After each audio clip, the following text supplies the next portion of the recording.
बीडमध्ये एक पत्रकार परिषद पार पडली। पालकमंत्री आणि उपमुख्यमंत्र्यांची ही पत्रकार परिषद। पत्रकार परिषदेच्या शेवटाला जे घडलं त्यावरून आता जोरदार घमासान सुरू झालाय। काय झालंय ते आधी बघूया। सूचना दिलेल्या आहेत। कायदा सुव्यवस्थेचा प्रश्न आहे। बस सुरेश, हो, कायदा सुव्यवस्थेचा प्रश्न आहे। सुरेश आभार। कार्यालयामध्ये मारहाण पुस्तक देऊन आपल्याला शुभेच्छा देण्यात येत माहिती घेतली, थँक्यू। सगळ्यांचे मनापासून आभार।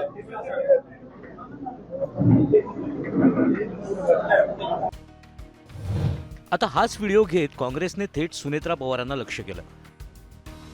सोशल मीडियावर हा व्हिडिओ व्हायरल करत काँग्रेसने उपमुख्यमंत्री सुनेत्रा पवार यांना गुंगी गुडिया असं म्हटलं। यावरून राष्ट्रवादीसह शिवसेना, भाजप आणि वेगवेगळ्या स्तरातून नाराजीचे सूर उमटले।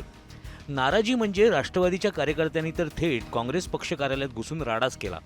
मात्र यावर काँग्रेस प्रदेशाध्यक्षांनी सुनेत्रा पवारांवरील या विधानाला दुजोरात जणू दिलाय। जी ट्विट आम्ही जे केलं त्यामध्ये पत्रकार प्रश्न विचारतात आहे आणि एक ज्यांच्यावर गुंडागर्दीचे अनेक आरोप आहे, एक लोकप्रतिनिधीच्या ऐवजी गुंड म्हणून त्यांचं व्यक्तिमत्व महाराष्ट्रा पुढे आलेलं आहे, अशा प्रवृत्तीची एक ओळख असणारा, एक परसेप्शन असणारा, एक कीर्ती त्यांची असणारा, अपकीर्ती असणारा जो व्यक्ती आहे तो पत्रकारांना एकेरीमध्ये चुप्प बसवत आहे।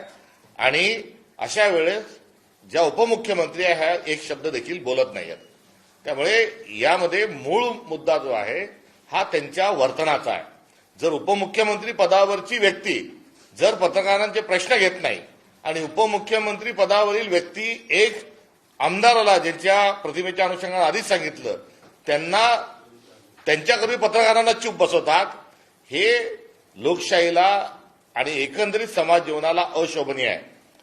अशा वेळेस हाताची घडी तोंडावर बोट ठेवणं म्हणजे चूप बसणं आणि त्याची भूमिका ही त्यांनी त्या ठिकाणी निभावल्याच्या अनुषंगानं गुंगी गुडिया हा शब्दप्रयोग त्या ठिकाणी केलेला आहे।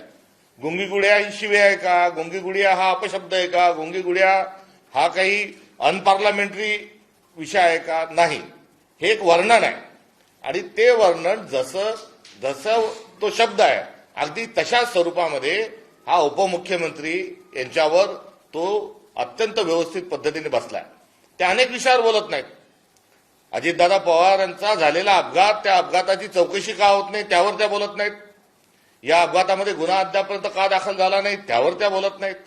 यासोबतच अर्थखातं त्यांना अद्यापर्यंत मिळालं नाही त्यावर त्या कुठेतरी बोलत नाहीत। आणि भारतीय जनता पक्ष त्यांच्या अधिकाराचं फार मोठ्या प्रमाणावर त्यांच्या पक्षाचं आणि त्यांच्या पक्षातल्या लोकांचा अधिकारावर गदा आणत आहे, तेव्हाही त्या काही त्याच्यावर बोलत नाही। आणि असं एकंदरीत त्यांचं जे बोलणं त्यांनी जे थांबवलेलं आहे, त्यांनी जे मुकेपण आणलेलं आहे, हे मुकेपण सार्वजनिक जीवनात आणि उपमुख्यमंत्री पदाच्या एका खुर्चीवरच्या व्यक्तीला हे अशोभनीय आहे। कुठे अजितदादांसारखा खमक्या नेता, त्यांच्यासोबत काँग्रेसची मतभिन्नता होती, मतभेद होती, वैचारिक स्वरूपाच्या काही आमचा त्यांचा संघर्षही कुठे होता, मात्र त्यांच्या नेतृत्वाच्या अनुषंगानं कुठली शंका उपस्थित राहू शकत नाही। आणि अशा एका बाणेदार आणि एकदा परखड माणसाच्या पक्षाचं नेतृत्व करत असणारी व्यक्ती जर काहीच बोलत नाही तर त्यांचं केलेलं काँग्रेस पक्षाने वर्णन जे आहे ते अत्यंत योग्य आहे। या आमच्या टीकेला त्यांनी समजून घ्यावं, त्याच्यावर कुठेही गोंधळ करण्याचा आणि सर्वांनी त्याच्यावर कुठेही आम्हाला शहाणपणा शिकवण्याची कुठेही आवश्यकता नाही।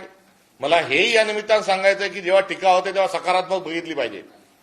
इंदिरा गांधींनाही गुंगी गुडिया एका काळामध्ये म्हटलं गेलं आणि इंदिरा गांधी गुंगी गुडिया नाही, त्याच इंदिरा गांधींनी त्यांच्या कर्तृत्वातून त्या टीकेला उत्तर देत असताना थेट अटल बिहारी वाजपेयी सारख्या माणसालाही त्यांना दुर्गा म्हणावं लागलं। त्यामुळे इंदिरा गांधी ह्या भारताच्या एक लोह पंतप्रधान, एक अत्यंत परखड पंतप्रधान, धाडसी पंतप्रधान अशा स्वरूपाची एक भूमिका आणि एक प्रतिमा ही इंदिरा गांधींची तयार झाली आहे। ती प्रतिमा काही कोणची ती एजन्सी, काही ते गुलाबी रंग वापरणारे जी काही एजन्सी राष्ट्रवादीने मधल्या काळात लावली होती, आरोरा का फरोरा, त्याच्या एजन्सीनी तयार केलेली नाही। ही इंदिरा गांधीच्या कर्तृत्वाने इंदिरा गांधींची एक प्रतिमा ही अत्यंत कणखर अशा स्वरूपाची तयार झाली आहे। आज आम्ही सुचित्राताईंना टीकेच्या माध्यमातून कुठे गुंगी गुडिया म्हटलं असेल तर त्यांनी दुर्गाय साबित करावं आणि दुर्गाय साबित करण्यासाठी त्यांनी काय करावं तर दुर्गाय सिद्ध करण्याकरता ताबडतोब अर्थ घातं स्वतःच्या कडे घ्यावं, स्वतःच्या पक्षाकडे घ्यावं.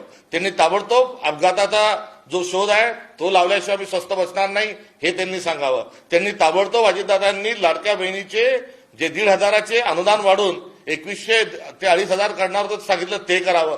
त्यांनी शेतकऱ्यांची कर्जमाफी जी आहे ती कर्जमाफीचा निर्णय हे ताबडतोबीने त्यांनी घ्यावा. त्यांनी स्मार्ट मीटर जे आहे त्या स्मार्ट मीटरचा निर्णय रद्द करावा, त्याची त्यांनी होळी करावी. आणि जर त्यांनी हे केलं तर आमचे आरोप जे आहेत ते आरोप चुकीचे ठरतील आणि त्यांना दुर्गा हा महाराष्ट्र म्हटल्याशिवाय राहणार नाही. याविषयी शरद पवारांच्या राष्ट्रवादीचे आमदार रोहित पवार यांना सुद्धा विचारण्यात आलं असता रोहित पवारांनी त्यात चूक काय असं म्हणत एक प्रकारे काँग्रेसचं समर्थन केल्याचं दिसून आलं. इंदिरा गांधी यांना देखील गुंगी गुडिया म्हटलं जायचं असं रोहित पवार म्हणाले. बीडचे हुकुमशाह असा उल्लेख काँग्रेसच्या या पोस्टमध्ये करण्यात आलाय. यावर मुंडेंनी देखील प्रतिक्रिया दिली आहे.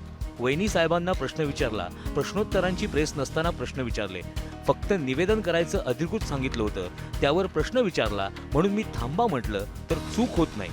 1.5 वर्षापासून मी काही बोललो नाहीये. मी आता मंत्री नाहीये, आमदार आहे फक्त. तरी सुद्धा मी आमदार म्हणून मी हुकुमशाह का असं धनंजय मुंडेंनी म्हटलंय. उपमुख्यमंत्री एकनाथ शिंदे यांनी या प्रकरणावरून काँग्रेसवर जोरदार टीका केली. काँग्रेसने असे शब्द वापरताना किमान जनाची नाही तर मनाची लाज बाळगायला हवी होती. उपमुख्यमंत्री सुनेत्रा पवार यांच्याबद्दल अशा प्रकारची भाषा वापरणं दुर्दैवी आहे. लाडक्या बहिणींनी काँग्रेसला यापूर्वीच उत्तर दिलंय असं शिंदे म्हणाले. तर सामाजिक कार्यकर्त्या अंजली दमानिया यांनी देखील हल्लाबोल केलाय. गुंगी गुडिया काय ही भाषा? एका पक्षाला ही भाषा शोभते का? पृथ्वीराज चव्हाण यांना ही भाषा योग्य वाटते का? मी राष्ट्रवादी पक्षाविरुद्ध टोकाचे लढले, पण सुनेत्रा पवारांसाठी वापरलेले हे शब्द अतिशय चुकीचे आहेत. मी याचा तीव्र शब्दात निषेध करते असं दमानिया म्हणाल्यात. काँग्रेसच्या या विधानाचे राज्यभर पडसाद उमटतायत. काँग्रेसच्या या विधानाचा सत्ताधाऱ्यांनी खरपूस समाचार घेतलाय. असं वाटतं की अतिशय खालच्या स्तरावर हे उतरलेले आहेत. मुळामध्ये यांना कुठलाही रिस्पॉन्स मिळत नाही, कोणी विचारत नाही. त्यामुळे न्यूजमध्ये येण्याकरता अशा पद्धतीचं काम चाललेलं आहे. बदनाम हुए तो क्या हुए, नाम तो हुआ, अशा पद्धतीनं यांची कारवाई चाललेली आहे. आणि मला असं वाटतं की महाराष्ट्राच्या राजकीय संस्कृतीत इतक्या खालच्या स्तराला जाणारे हे आता आपल्याला पहिल्यांदाच पाहायला मिळतं. हा समाचार घेतानाच काँग्रेसला जुन्या इतिहासाची आठवण करून दिली आहे. त्यामुळे काँग्रेसची चांगलीच कोंडी झाली आहे. ब्युरो रिपोर्ट, मुंबई तक.